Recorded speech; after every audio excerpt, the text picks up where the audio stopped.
Hello guys, welcome back to part 2 of my story time. Unfortunately, I won't be able to do another intro for this video because I had already recorded everything, so we just continue from where we left off with the storytelling.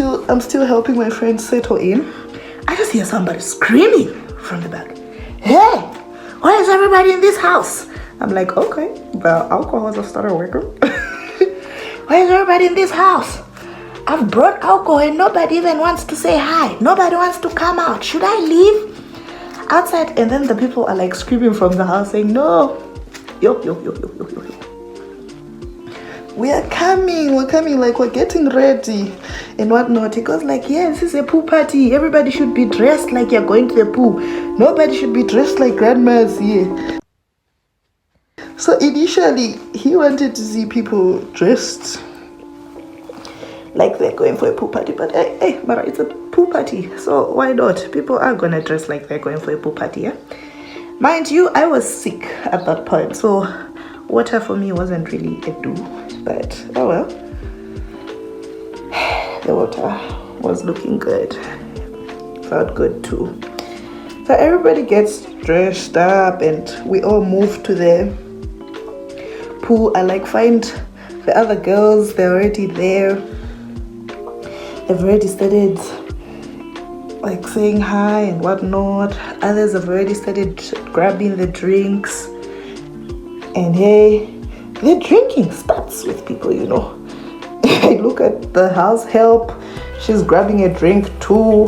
The garden boy is grabbing a drink too. They're literally getting lit. It's happening. His party has started at home. There was music. He came with his own sound system all the way from home to come and make this party happen. So it's happening, guys. People are really excited. People are drinking. People have started, you know, at first it was like kind of chilled and everything. The time I was getting there to the pool, he was inside the boarding house in our kitchen and he was prepping this salad that he was making for everyone, his special salad. This special salad was really special to him because he literally held on to that bowl at the end of the event. He was holding on to it. Yo, he's in the kitchen, he's prepping, he sent some crisps, some what is that thing? What do they call that thing? That had a sausage. What is that thing again? I don't know, but it tastes good. Yeah, he sends out all that. The braai fire starts. It's ready. It's literally getting lit. Everybody has got like alcohol in their hands and whatnot. The people that are not drinking alcohol have got drinks in their hands. Like everything was there. It was pretty much provided. All you just had to do was be there and just be there, pretty much. So, you know, people are drinking, having fun. He comes out from the kitchen and he goes straight into the pool. He was swimming in that swimming pool and he seemed very excited because people were dressed for the pool party the way he wanted people to be dressed for the pool party, you know. And people were really getting excited because this thing was really turning up. It was a whole thing. Ow. Damn, this side is really hard. There we go. So you see why I like this gel? My hair literally slips, like it lays flat, guys. You don't see this with other gel in my hair. They do not work out at all.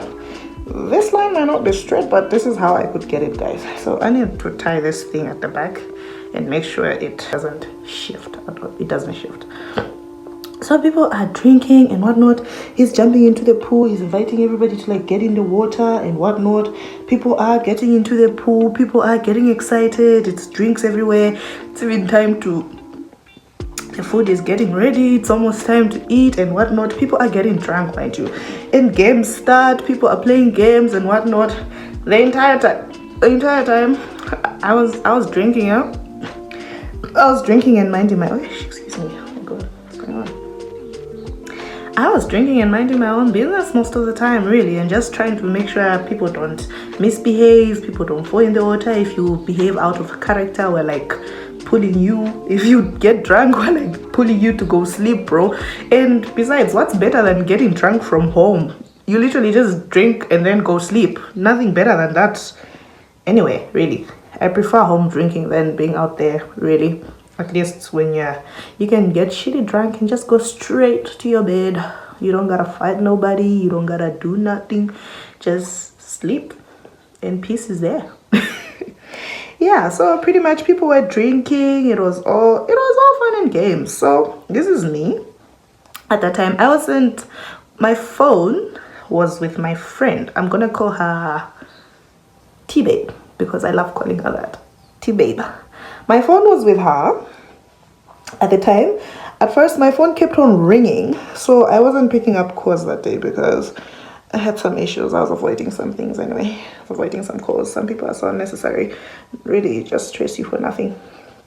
So I wasn't picking up calls, but she happened to have it in her back pocket.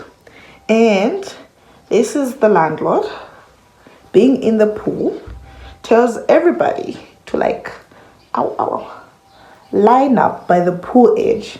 You line up by the pool edge and then you sit there. All the people there, because mind you, there's people that can swim and people that can't swim, yeah? So you sit by the pool edge and just put your feet in the water and whatnot. It was really fun, to be honest. It was all fun and games. People were really drinking, people were eating and whatnot. Snacks were available, everything was available.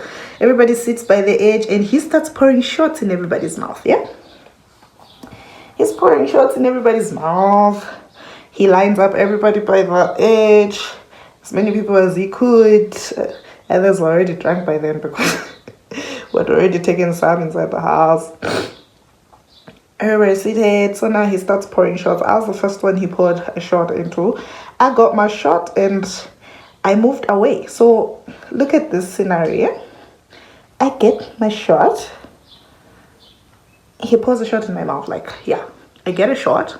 And then I move away from the whole sitting by the edge situation. I was standing very far. I was looking at the braai stand, guys. So sad for me. I was looking at the braai stand, guys. I'm looking at the braai stand. The music is playing. I'm there holding my bottle, minding. I gave everybody my back, where he was busy pouring the shots and whatnot. I gave them my back, and I'm focusing on the braai stand. And I was busy talking to the caretaker at that time. I'm busy saying, "Hey, what time is apianta ubwanji nyama? Mwangu mungu kuchita braai pe moyambira tamvera njala. Talema kumwa tupase nyama and whatnot." And the minute I turn back to look at everybody, the thing that I see was T-Babe removing my phone from the pool, and it was dripping water out of it, drenched in water. Do you understand how sober I became at that point? Everything just vanished for me. I became so sober and I did not know what to do except from just go grab my phone and try and dry it up. I was in shock. Because that was my life, guys.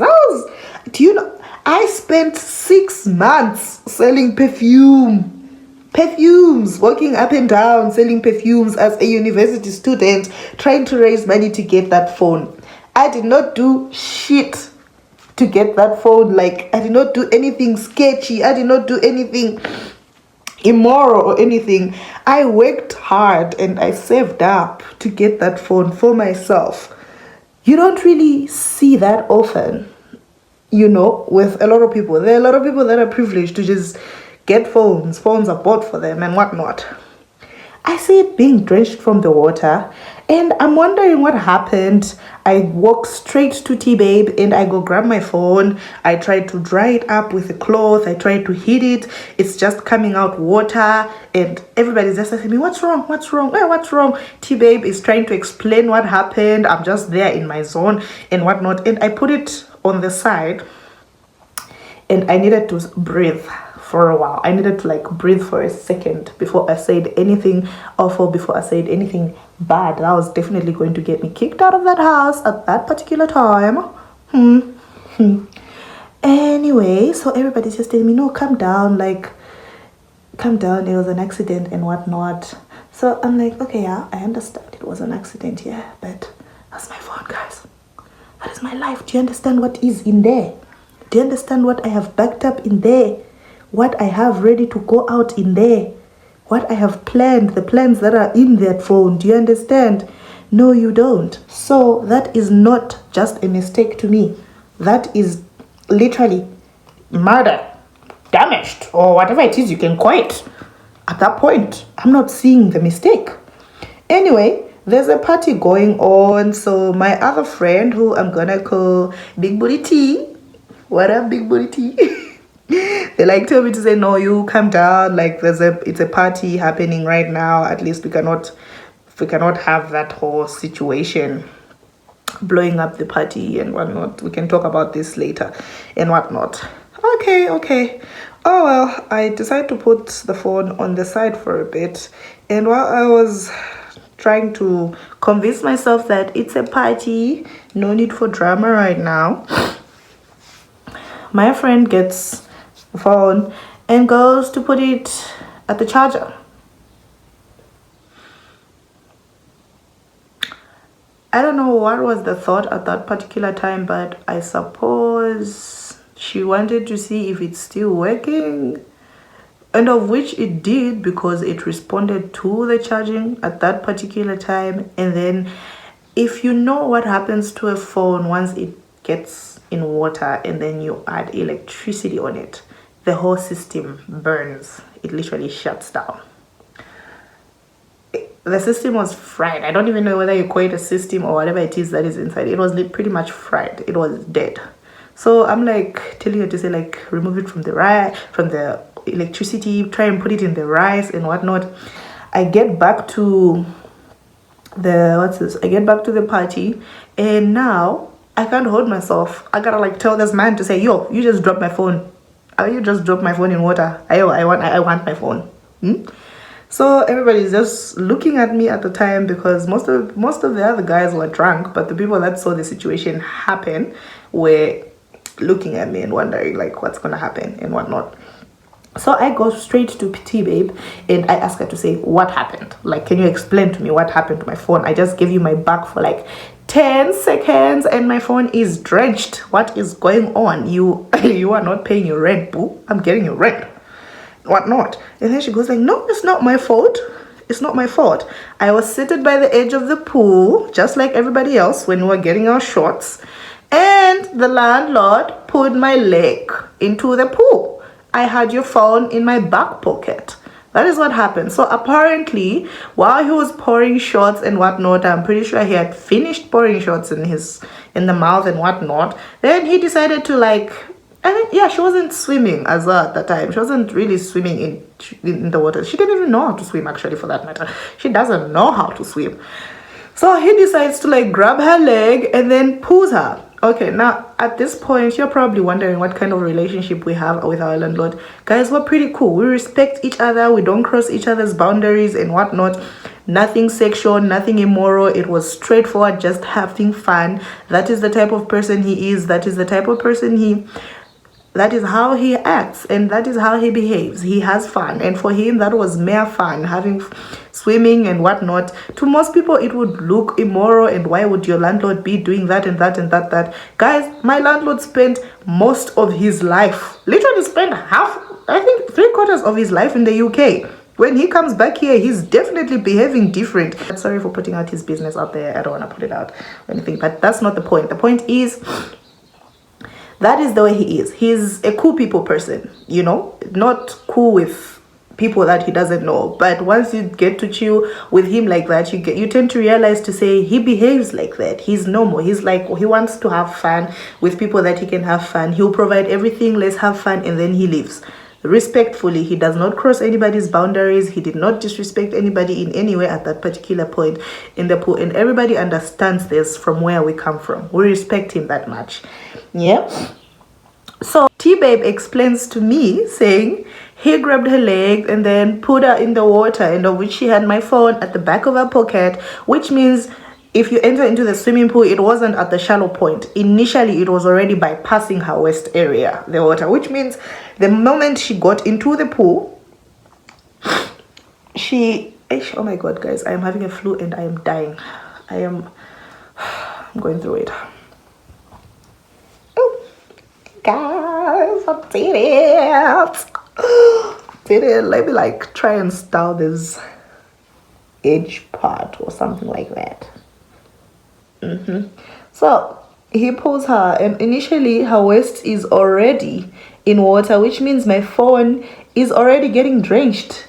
And immediately she gets into the water, she grabs onto him because she doesn't know how to swim, and she just put her. So obviously she grabs onto him and holds onto him so much he starts moving around in the pool, around, while my phone is at the back of T-Babe's ass, literally in the water.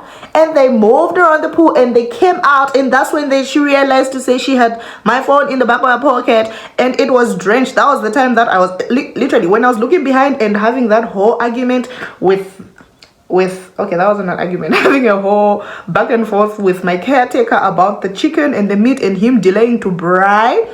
That whole scenario was happening behind me. People were getting into the pool with my phone, swimming and enjoying themselves in the pool with my phone, and getting drenched like no man's business. I'm just looking behind and I'm seeing her pulling the phone out of her bag and it's wet. My phone is soaked and it's dead. So that was what happened. And initially, straightforward, I go to him close to the pool. He was still in the water at that time. He didn't even realize that he had done all that. And he was even getting drunk at that point, I think. He didn't even realize that all this was happening at the time. So I go to him and tell him to say, yo, my phone in water. And then he looks at me and says, what? I'm like, phone in water, it's dead. And he goes like, where is it? What happened? And then I'm like, it's over there, you dropped it. And then he goes like, oh, I'll buy you a new one. In front of everybody, by the way. Like, that was the entire boarding house. Right there. I heard him say those words on his own. And from there, I never said shit. I just kept quiet. I'm like, oh, okay. I suppose so. But I was pretty sad because I knew to say I had lost everything in that phone. I had lost so much content. I was the one losing out, and for some reason I really had hope to say if I take it to where they fix phones, they'll probably at least have it on long enough for me to like collect at least my data or something, or just transfer it or something. But oh well, that was, if it wasn't it wasn't even a 50-50 situation, you know. It was that bad. Anyway, the party continues for everybody. People continue drinking. So the landlord, when some of his friends pulled up and they joined us in the drinking and whatnot, and these people were all, at least they were all respectful until the bottles of alcohol started missing. I don't know what happened. I don't know what was going on, because some alcohol had finished first and he went to, no, he didn't even go actually. He sent the, well, what did he send? I think he sent the garden boy. He sent the garden boy to like go get some alcohol, some more alcohol, and he came back with some more alcohol and bottles and whatnot. They add in there, mind you, there were like expensive bottles of alcohol there, and there were some ciders and beers and everything. It was there. So now he goes at the back, and I don't know, while I was still minding my own business with the phone, the bottles of alcohol go missing. Like the wine bottles, the whiskey bottles, all of them vanish from the cooler box like there was nothing.